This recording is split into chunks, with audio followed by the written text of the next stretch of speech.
जंहिंजे हथ में कातियूं भाला हुआ ई मारण लाइ थी तयार रहिया।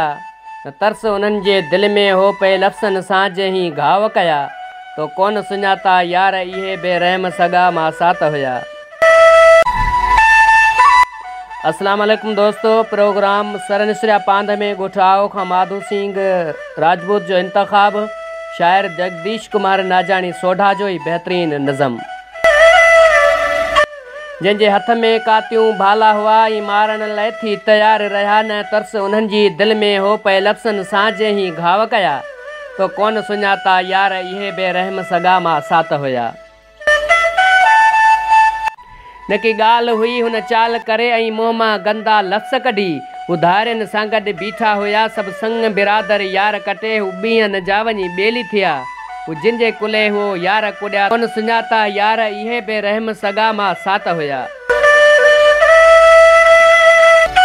करे ज़िद वॾो जिनी केस कया, जिन पेर कढण लाइ वस कया।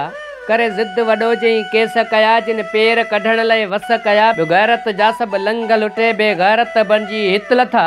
ऐं केसनि में हू कूड़ा थी ॿियो बख उन्हनि जा कोन लॻा। तो कोन सुञाता यार इहे बेरहम सॻा मासात हुया। असां पंहिंजा सम्झी लिहाज़ कयो, उन धारियां सम्झी धार कयो। असां कंहिंजे ख़ातिर माठ कई, सभु ॻाल्हि अंदर जी सोढा हुई।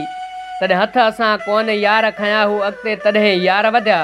तो कोन सुञाता यार इहे बेरहम सॻा मासात हुया। जंहिंजे हथ में कातियूं भाला हुया ऐं मारण लाइ थी तयार रहिया। न तरस उन्हनि जे दिलि में हो पे लफ़्ज़नि सां जंहिं घाव कया। तो कोन सुञाता यार इहे बेरहम सॻा मासात हुया। बेरहम सॻा यार मासात हुया।